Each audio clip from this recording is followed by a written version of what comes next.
Ohio State is headed to the Pacific Northwest. Maybe the most talented team they're going to play in the regular season in the Oregon Ducks. They are waiting for them on Saturday.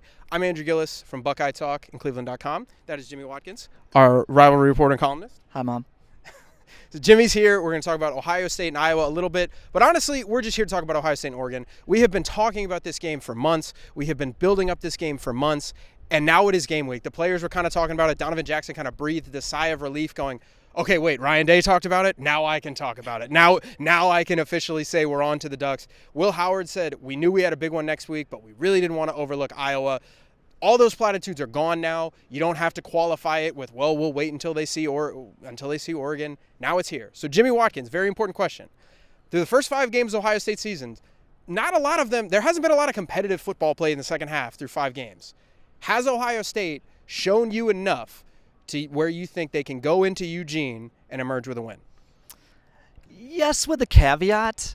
Yes, in that I think it's when you're trying to compare 2 top 10 teams that have played let's say the non-top 10 portion of their schedule, you kind of have to grade them on an impossible curve, which is Oregon's playing Idaho. How's that Oregon-Idaho play going to look when it's Oregon-Ohio State? Ohio State's playing Marshall, Michigan State, and Akron and Western Michigan, today Iowa. How is that going to look like when it's Ohio State, Oregon? I don't really know, but I think Ohio State handled their business, so to speak, better than Oregon handled theirs.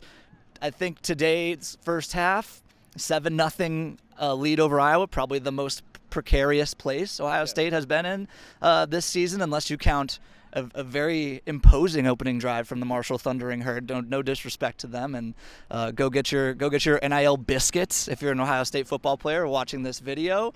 The offer stands, I'm sure, but I think it's that's if that's what we're talking about, in a precarious position, and then you come back and win that game 35-7 in the second half, I think you're pretty good. It's 28-7 in the second half scoreboard. I think you're in a pretty good spot. Whereas Oregon's messing around in the fourth quarter against Idaho and darn near and Boise State. Right, that's what I was just going to say. Darn near losing to Boise State. Probably should have lost to Boise State. So it's a weird rubric that we're using to grade readiness. The answer for both is probably I don't really know how they're going to respond to the increased spotlight and the sharp increase in talent they're going to see on the field. But from the information that we have, it looks like Oregon, at least to start the season, was a little unstable, and Ohio State has been, while not perfect, something you can point on and bank on every week. The talent thing is, I think, important to note here. Every scout in the world is going to be at that game for the NFL. There might be some GMs there, right? Like, this is going to be a game that the college football world turns its eyes to. And I think Ohio State's ready for it. And here's why. It comes down to the offensive line. The offensive line has played to a level this year where I feel very comfortable about what they can do moving forward. Now, I sent this out to our texters during the game, 614-350-3315. I'm not there yet. I'm not ready to say this offensive line is one of the best in the country. This offensive line is elite. This offensive line is a Joe Moore Award final. I'm not there yet. I need to see the Oregon game.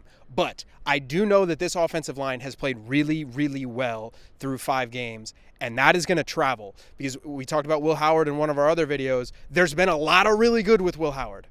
There's been a lot where you kind of roll your eyes and go, uh-oh, that's not a throw you can make. That's not a throw you should be making. That can hurt you in a game like Oregon. So I think it's going to come down to the run game for Ohio State. I think that offensive line is going to travel to Eugene. We know that the defense is really good. I'm not going to put much stock into them allowing 7 points to Iowa. Iowa can't throw the ball forward. It's fine. It's 2024 and they can't throw a forward pass. It's not fine. Yeah, it's most certainly not fine for Iowa.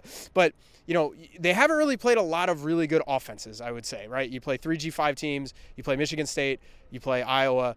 Not a huge test for the defense, but I'm not all that concerned about the defense. I think the defense will show up. It's going to come down to Will Howard, I think. We're going to talk about that a lot more on Buckeye Talk. But the offensive line traveling, that is the most notable thing for me, where you can look at that and say, okay, if nothing else, that run game and that offensive line is going to be there. We're going to talk about this. We're going to talk about Will Howard. We're going to talk about Oregon. We're going to talk about Dan Lanning and Ryan Day. We're going to talk about so much more after this. We're going to talk about so much more leading into the Oregon game. So get the podcast wherever you can on Buckeye Talk. We're going to be talking about that. Get the text 614-350-3315. That's Jimmy. I'm Andrew. We're out.